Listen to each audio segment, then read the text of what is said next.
السلام عليكم ورحمة الله وبركاته.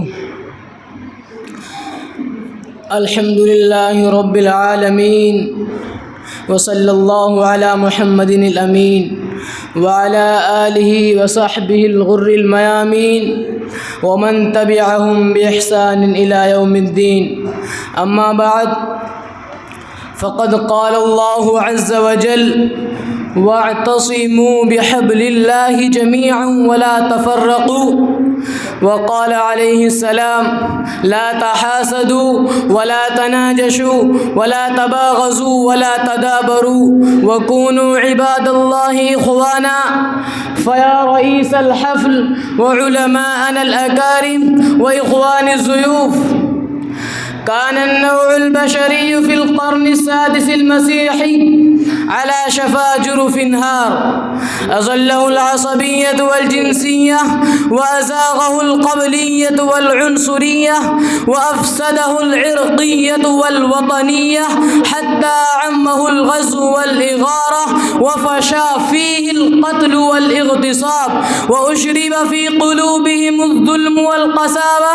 كانوا يقطعون الأرحام ويسيئون الجوار، ويأكل منهم القوي الضعيف، إلى أن عاد المجتمع العربي منفكا متفرقا، ساده الشقاء وغشيه التناحر، ونشبت فيه نار الحروب الطاحنة والمعارك الرامية التي تكاد أن تستبيح بيضتهم وتقضي على قبائلهم وعشائرهم كلها، حتى بعث الله إليهم النبي صلى الله عليه وسلم فنادى العرب والعجم، يؤلف القلوب ويعلم الأخلاق ويصل الأرحام ويمتعهم بالإيمان والمروءة، ويربط القبائل المتناحرة والفضائل المتفرقة والشعوب المتحاربة بصلة الود والصفاء والتعاطف والتزامن والحب والوئام.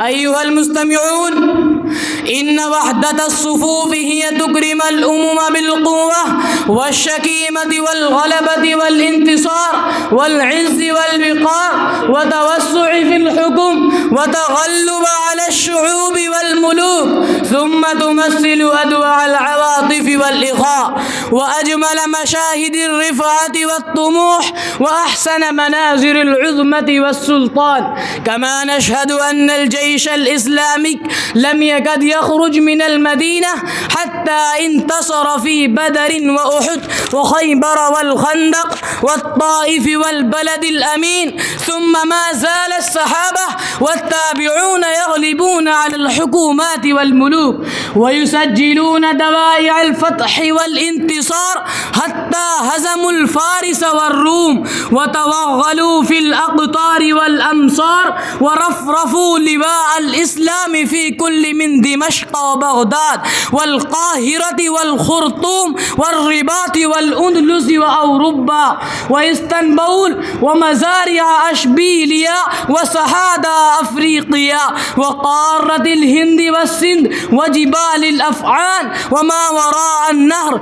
أجل، إنهم حكموا الدنيا شرقا وغربا طوال القرون والدهور. سادتي وإخواني، ذلك كله ولا شك من نتائج وحدة المسلمين وتدعيم صفوفهم وترصيص بنيانهم، لكن لما تفرقوا شعوبا وبلادا وتستثنوا أجناسا وألوانا، سقطت الخلافة العثمانية الكبرى في قرن العشرين، وخمدت الهمم وضعفت الآمال وكلت السيوف وانكسرت الرماح. فماذا نجد في العالم الإسلامي؟ نجد الاستعمار والاستعباد والذلة والإهانة والنقي والجلاء والاغتصاب والتنكيل والقتل والتشديد والرماع والزفرات وغير ذلك من المصائب والآلام التي تفزع القلوب وتشق الصدور وتدهش العقول. فقدنا الوحدة والتماسك